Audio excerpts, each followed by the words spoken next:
Iran का भयंकर retaliation हुआ है। जी हां, ऐसा रिटेलिएशन जो आपने कभी पहले नहीं देखा होगा।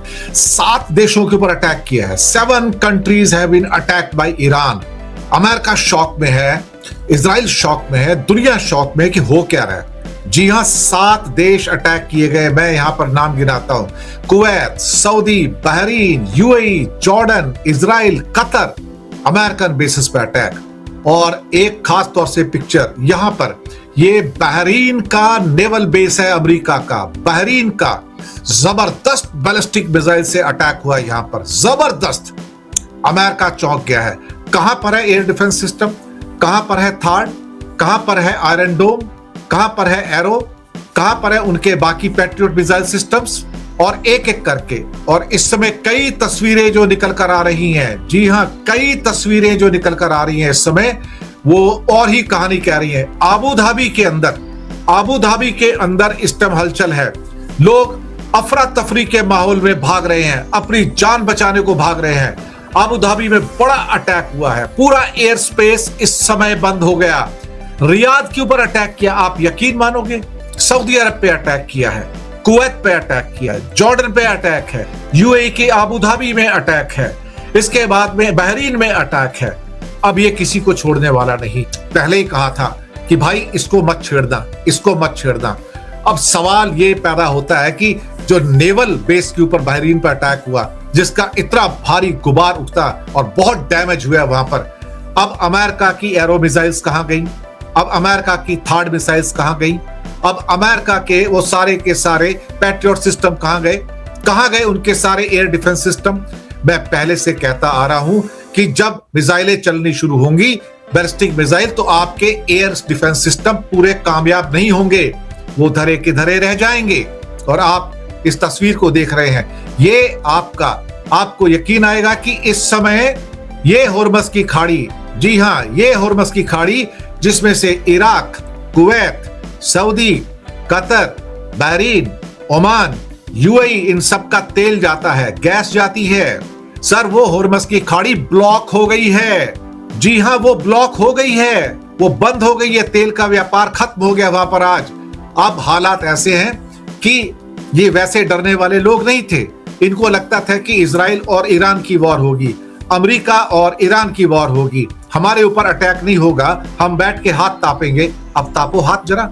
इस समय जो खबरें निकल कर आ रही हैं वो डराने वाली हैं।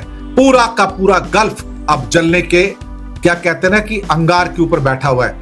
यहीं से वर्ल्ड वॉर शुरू होगी, यहीं से वर्ल्ड वॉर 3 शुरू होगी। अल्टीमेटली देखा जाए तो कहीं ना कहीं इस बात का एहसास अब सबको होना शुरू हो गया है कि क्या वास्तव में ही ये जंग पहले ही दिन इतना बड़ा उत्पात मचाएगी, इतना बड़ा उत्पात।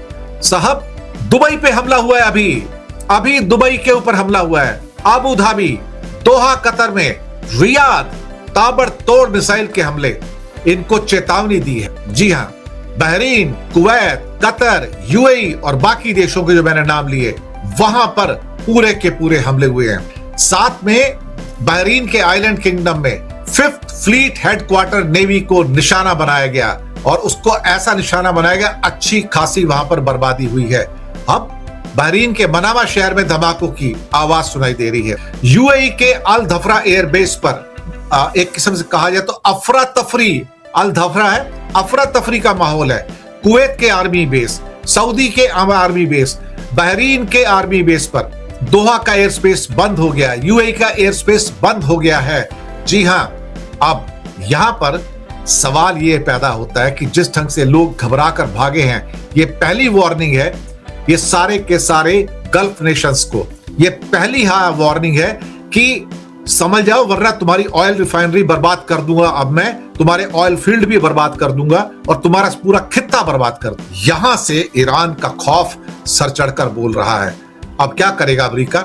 उसने सोचा था कि पहले दिन मैं अटैक करूंगा इजराइल के साथ मिलके और मैं ईरान को दहला दूंगा, मैं ईरान को खत्म कर दूंगा। लेकिन मर गए मारने वाले साहब, हम तो ईरान के साथ खड़े हैं, हम शुरुआत से खड़े थे, आज भी खड़े हैं। दुनिया में जो दादागिरी दिखा रहे हैं उनको सबक सिखाना जरूरी है, 101% जरूरी है। ये बहरीन की तस्वीरें नेवल एयरबेस की आपके सामने, ये अपनी कहानी कह रही हैं, ये अमेरिका की नाकामी की कहानी कह रही हैं। वो नाकामी कौन सी नाकामी? वो नाकामी जिसे आप कह सकते हो कि मेरे पास एयर डिफेंस सिस्टम है, पैट्रियट और थर्ड का, मैं सबकी सुरक्षा कर सकता हूं। कहां गई? कहां गया अबू धाबी का एयर डिफेंस सिस्टम? कहां गया दुबई का एयर डिफेंस सिस्टम? कहां गया? अल्टीमेटली सोचने वाली बात है ना। एक एक करके जो खबरें निकल कर आ रही हैं, डराने वाली हैं। मुझे लगता है कि यहां से इन सब देशों का एक साथ दबाव पड़ेगा पूरा का पूरा इस समय अमेरिका पे। What the hell you are doing to us, कि तुम हमारे साथ कर क्या रहे हो? तुम हमारे साथ कर क्या रहे हो? अल्टीमेटली एक बंदे लिखते हैं हमारे, what the Modi was doing in Israel. सही बात है, ये मैंने पिछले प्रोग्राम के अंदर क्वेश्चन किया है, जो मैंने डेली न्यूज के लिए किया था, कि भाई तुम एक दिन पहले कौन सी खिचड़ी पका रहे थे नेतन्याहू के साथ बैठ के? कौन सी खिचड़ी पका रहे थे? ईरान के साथ दगा किया, रूस के साथ दगा किया, पैलेस्टाइन के साथ दगा किया मोदी सरकार ने। साहब यही तो हो रहा है, यही होगा ना अल्टीमेटली।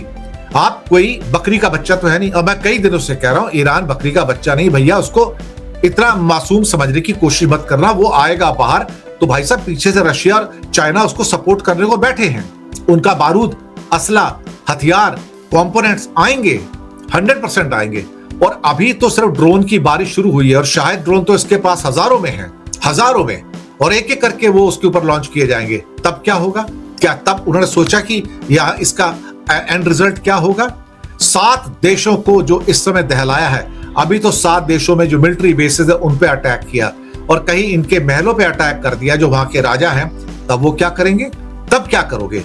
इजराइल हो सकता है वो पुराना पैटर्न है, सही वही नतीजा, 8 महीने पुरानी जंग, यहां अटैक कर दूंगा, वहां अटैक कर दूंगा, इसको मार दूंगा, तुम्हारा प्रेसिडेंट का हाउस तोड़ दूंगा। तोड़ो भैया, तोड़ो, लेकिन तुम कितना टूटोगे अंदर से, इसका भी तो तुम्हें अंदाजा लगना चाहिए अल्टीमेटली, कि तुम कहां जाओगे फिर। अब तेहरान जो फायर्स बैक है, इस time explosions are across the region right now. जी हां, तेहरान में इस समय एक्सप्लोजन हुए हैं, मानता हूं, अटैक हो रहे हैं इनके अमेरिका के, लेकिन साहब ईरान भी तो अटैक कर रहा है साहब। टर्किश एयरलाइंस ने अपनी सारी एयर फ्लाइट बंद कर दी है। पूरा गल्फ का खित्ता बंद हो गया है, पूरा गल्फ का खित्ता बंद हो गया है, एयरलाइंस बंद हो गई हैं। British Airways, KLM, Dutch airlines और बाकी एयरलाइंस ने अपनी सारी फ्लाइटें बंद कर दी हैं। एयर इंडिया की फ्लाइट जो इजराइल जा रही थी बीच में से वापस आ गई है। जाइए तेल अवीव में साहब, जाइए हाथ मिला के आइए। दर्शकों को भी कहेंगे तुम भी जाओ हाथ मिला के आओ। लेकिन साहब जो हालात इस समय निकल कर आ रहे हैं वो बेहद खतरनाक हैं। पहले दिन ही हालात इतने खतरनाक हो सकते थे। इससे एक बात तो पता लग गई, एक बात ये पता लग गई है कि ईरान पूरी तरह से तैयार था। मान लिया उसके पास एयर डिफेंस सिस्टम नहीं था, मान लिया उसके पास बहुत मॉडर्न वेपनरी नहीं है, लेकिन उसके पास मिसाइल और ड्रोन तो हैं। अब इन मिसाइल्स और ड्रोन्स ने तहलका मचाना शुरू कर दिया है। अब मैं ये पूछना चाहता हूं अमेरिका से, इजराइल से, आपके अबू धाबी के अंदर आपका एयर डिफेंस सिस्टम कहां गया जहां ईरान ने हिट किया? जॉर्डन में आपका एयर डिफेंस सिस्टम कहां गया? रियाद में आपका एयर डिफेंस सिस्टम कहां गया?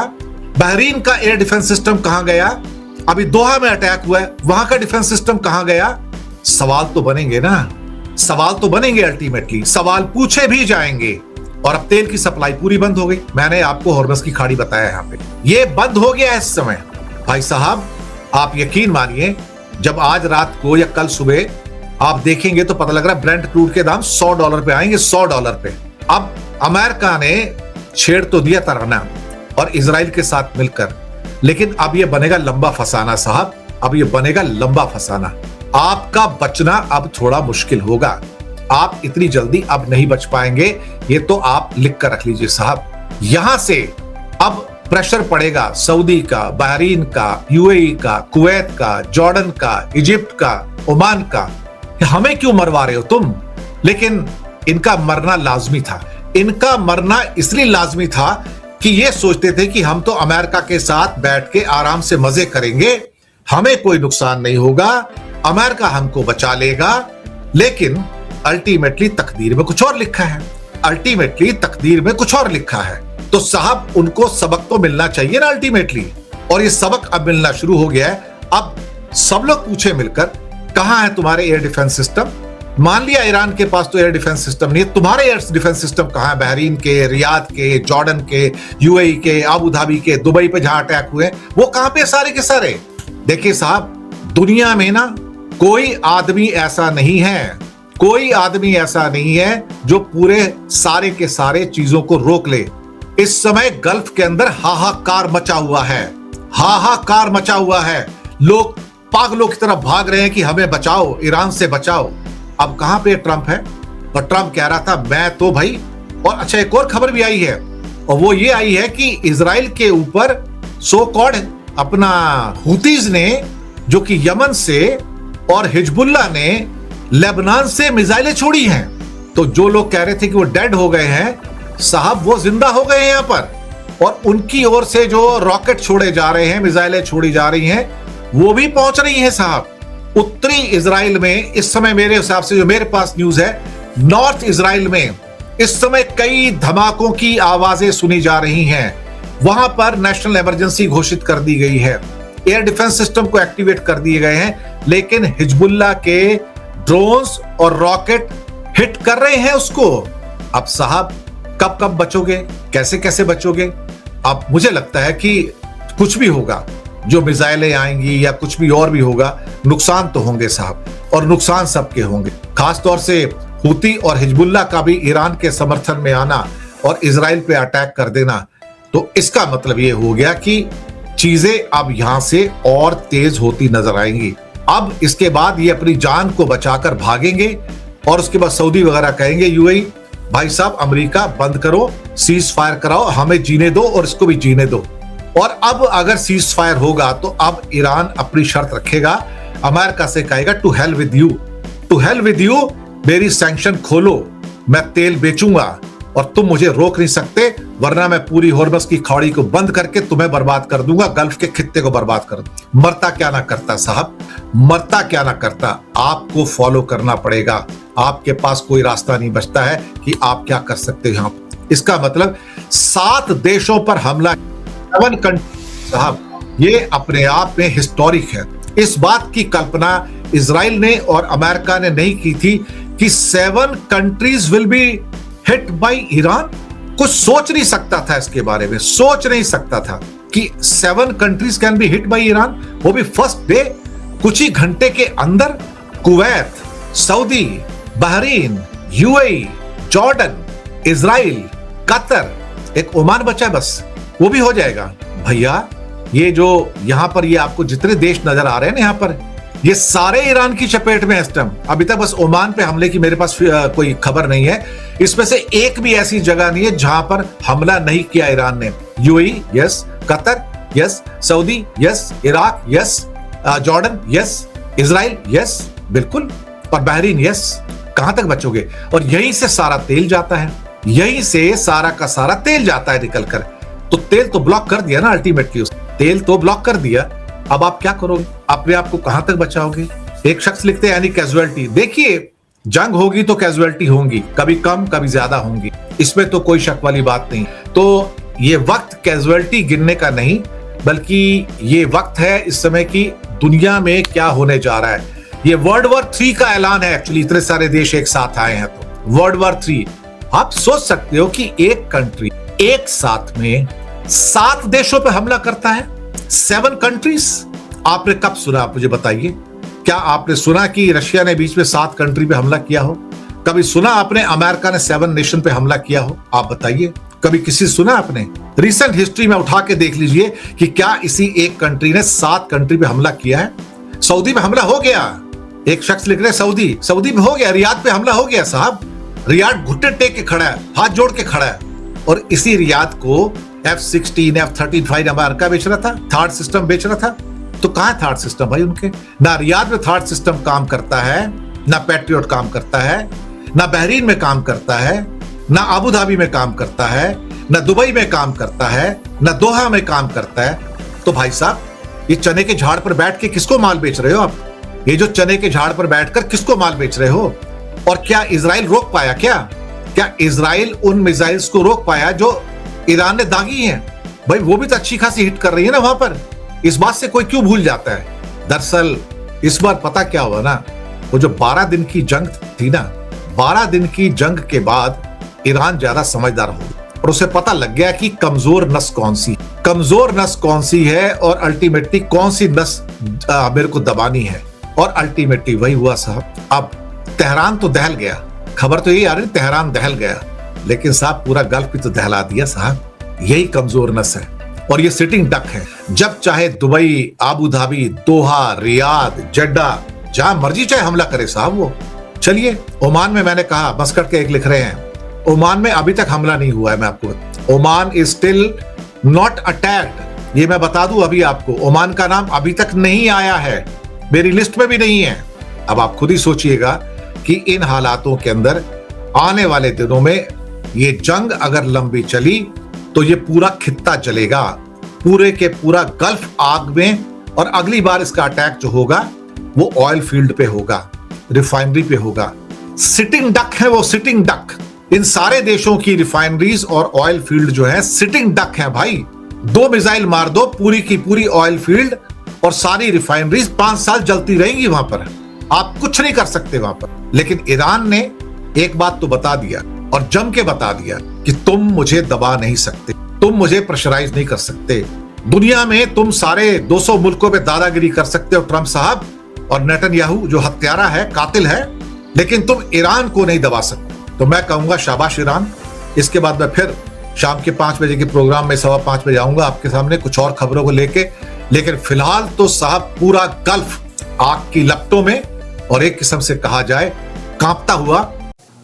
If you like my video, then subscribe my channel and share with your friends.